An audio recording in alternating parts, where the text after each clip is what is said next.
Halo sahabat semua, salam sejahtera dan selamat datang di Forum Cinta Ratu Selasari. Arah yang hendak dituju forum ini hanya sebagai pelengkap pemahaman awal beberapa bidang hukum dan sosial. Semoga bermanfaat. Sahabat semua, diskusi saat ini berkisar Undang-Undang Republik Indonesia Nomor 25 Tahun 2009 tentang Pelayanan Publik. Selanjutnya disebut Undang-Undang Nomor 25 Tahun 2009. Hukum positif ini terdiri atas 62 pasal dan penjelasan yang seyogyanya sudah dibaca secara cermat. Penjabaran saat ini hanya berupa catatan singkat tentang latar belakang penerbitan, beberapa pengertian, dan penggunaan asas. Sahabat semua, mari kita coba diskusikan sehingga kita memiliki pemahaman awal yang memadai tentang Undang-Undang Nomor 25 Tahun 2009. Pemahaman awal ini selanjutnya dapat dipakai sebagai bahan untuk pemahaman lebih lanjut dan mendalam. Untuk maksud tersebut, kita akan mempergunakan referensi sebagai berikut.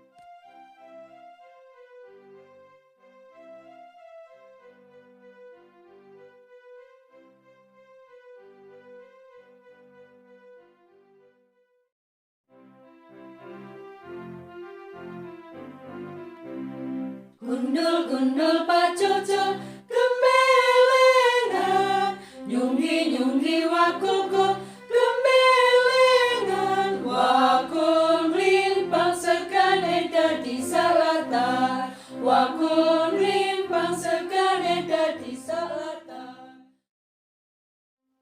Sahabat semua, mari kita perhatikan beberapa langkah sebagai berikut. Latar belakang penerbitan. 1. Amanat Pembukaan Undang-Undang Dasar Negara Republik Indonesia tahun 1945 mengandung makna negara berkewajiban memenuhi kebutuhan setiap warga negara melalui suatu sistem pemerintahan yang mendukung terciptanya penyelenggaraan pelayanan publik yang prima atas barang publik, jasa publik, dan pelayanan administratif. 2. Penyelenggaraan pelayanan publik masih dihadapkan pada kondisi yang belum sesuai dengan kebutuhan dan perubahan di berbagai bidang kehidupan bermasyarakat, berbangsa, dan bernegara. 3. Diperlukan konsepsi sistem pelayanan publik yang berisi nilai, persepsi, dan acuan perilaku yang mampu mewujudkan hak asasi manusia sebagaimana diamanatkan Undang-Undang Dasar Negara Republik Indonesia tahun 1945. 4. Mengingat 1. Pasal 5 ayat 1, Pasal 18A ayat 2, Pasal 20, Pasal 27, Pasal 28A, Pasal 28B, Pasal 28C, Pasal 28D, Pasal 28H, Pasal 28I ayat 2, dan Pasal 34 ayat 3 Undang-Undang Dasar Negara Republik Indonesia tahun 1945. Beberapa pengertian. 1.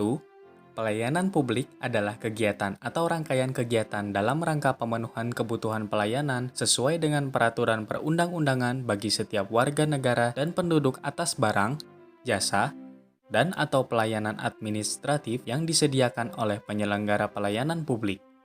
2. Penyelenggara pelayanan publik adalah setiap institusi penyelenggara negara, korporasi, lembaga independen yang dibentuk berdasarkan undang-undang untuk kegiatan pelayanan publik dan badan hukum lain yang dibentuk semata-mata untuk kegiatan pelayanan publik.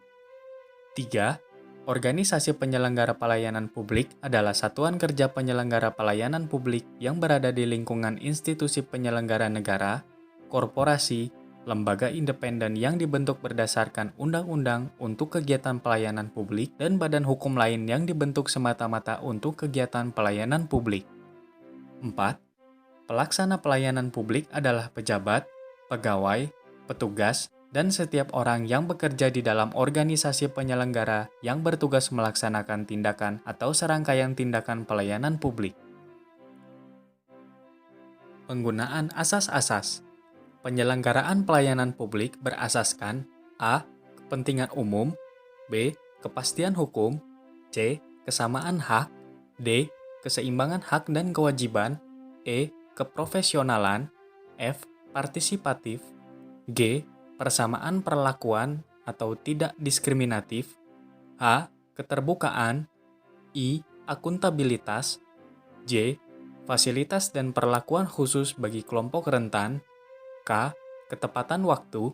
Dan L. Kecepatan, kemudahan, dan keterjangkauan. Sahabat semua, apabila kita perhatikan beberapa pernyataan di atas, seyogyanya kita memiliki ikhtiar pemahaman awal terhadap Undang-Undang Nomor 25 Tahun 2009, catatan latar belakang penerbitan, beberapa pengertian, dan penggunaan asas-asas dalam undang-undang ini merupakan petunjuk adanya pertanggungjawaban ilmiah dan dasar moralitas tertentu atas keberadaan undang-undang. Sahabat semua, pembelajaran yang dapat kita petik adalah bahwa pemahaman terhadap Undang-Undang Nomor 25 Tahun 2009 diharapkan semakin jelas. Refleksi kritis terhadap validitas undang-undang ini harus terus-menerus dilakukan. Hal ini mengingat sebagai hukum positif yang sengaja diciptakan oleh otoritas negara, selalu terkandung tuntutan untuk dapat mewujudkan keadilan di dalam dinamika masyarakat. Sahabat semua, mari kita terus berupaya memahami Undang-Undang Nomor 25 Tahun 2009 sebagai hukum positif yang berkeadilan. Khusus dalam konteks studi hukum, maka perhatian yang sungguh perlu dilakukan terhadap diskursus asas-asas yang dipergunakan, sebab asas sebagai entitas kajian filsafat hukum menjadi urgen dan relevan, mengingat filsafat hukum merupakan induk dari semua refleksi teoritis tentang hukum yang selalu mempertanyakan hakikat hukum.